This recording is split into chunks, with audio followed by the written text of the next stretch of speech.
Hello everyone, today I have a review of the LEGO Star Wars set, the Bad Batch Attack Shuttle. The set number is 75314, it has 969 pieces and comes with 5 minifigures. The retail price for the set was $100 when released back in 2021. Getting right into the minifigures, we have the entire Bad Batch present, as well as their Gonk droid. I'm glad they included him, even though he doesn't really have a big part in the show.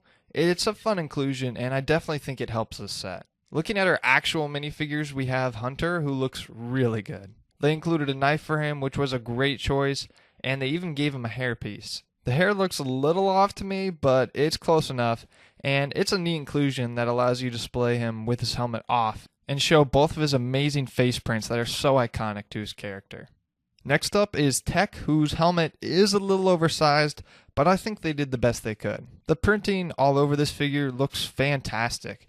And if it weren't for the overly bulky helmet, he would probably be my favorite. He has 2 smaller blasters with him and his backpack, which looks really cool with that printed tile.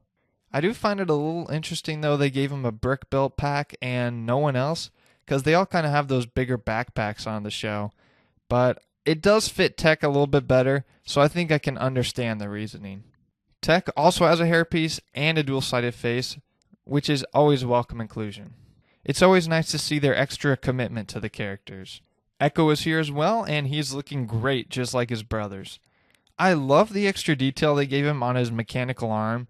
Even though he still has a traditional minifigure hand, they gave him arm printing and made it a different color to distinguish this is the arm with the scomp link. Matching his amazing armor printing, his head even has all of his cybernetic implants depicted as well.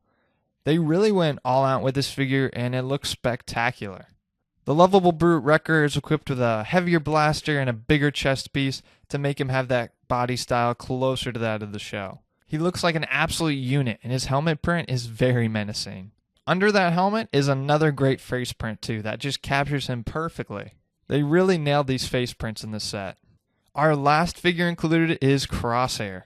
Now you might notice he's dressed in his black Imperial armor, which looks pretty good. It can be kind of hard to distinguish the details on him though. The printing kind of doesn't show up the best on the black armor, but it's still pretty solid. I do kind of wish he was in his Republic armor though, but I totally understand what LEGO is doing here. Having some opposition to your figures in the set is always good. As with the other clones, he has his own head that has some perfect printing on it. Looking at all these guys together is really a treat. LEGO really tried here, and it shows. All these figures look phenomenal, and I could barely even find anything to nitpick. I hope we see all these figures again soon, as they are all great. It felt like LEGO really treated them all like the main character, and in return, we got 5 amazingly produced minifigures. On to the builds of the set, we have the Marauder and 2 speeders. I'll start with these speeders, which are pretty unnecessary. The one is just a recolored 501st Bark speeder, which is really lazy. The other speeder is at least a little different and more fun. I wouldn't have really minded if it was just this speeder included. These, however, are not the reasons why you buy this set, and that reason is the Marauder, which was handled very well. The ship is represented admirably with almost every detail you could think of. Even on the inside, they have some of those cool stickers that no one's ever going to really see, but it's really cool that they're there. Internally, there isn't too much space, but it is better than nothing. Flipping the ship over, you can see there is no landing gear, unfortunately, but there are some spring-loaded shooters hidden below, which are always fun. Structurally, this build is very strong. The wings are held on by a lot of Technic, and they are not going anywhere. One thing to note, though, is to make sure you pick it up from the bottom, as I kept finding myself wanting to grab it from the top fin, but if you do that, it's just going to open up on you, and you're going to have a mess. I don't consider this an issue, though, because once you make note of it, there's no problem. The last thing I want to mention about this Marauder is how good it looks. I definitely want a display stand so I can show it off. Of course, I've discussed how good and accurate the ship is, but another part of that is the ship's amazing color. When this ship came out, there was some debate over why it was sand blue, which never made sense to me as it is literally dark blue in the show.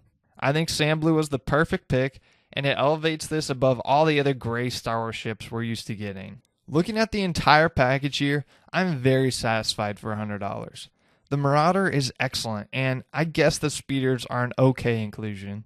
The figure lineup is surreal. I think these guys are very underrated by the LEGO Star Wars community. They are top notch, and when you pair that with the beautiful Marauder, you can't go wrong. I have a feeling the value of this set is going to grow quite large in the years to come, once people realize what they missed out on. If I had to give this set a ranking, I'd probably say like 9.5 out of 10. And with that, I just want to thank you guys for stopping by. I hope you enjoyed the video, and don't forget to like and subscribe, as well as let me know your thoughts down below. I'd love to hear them, so until next time, I'll see you guys later.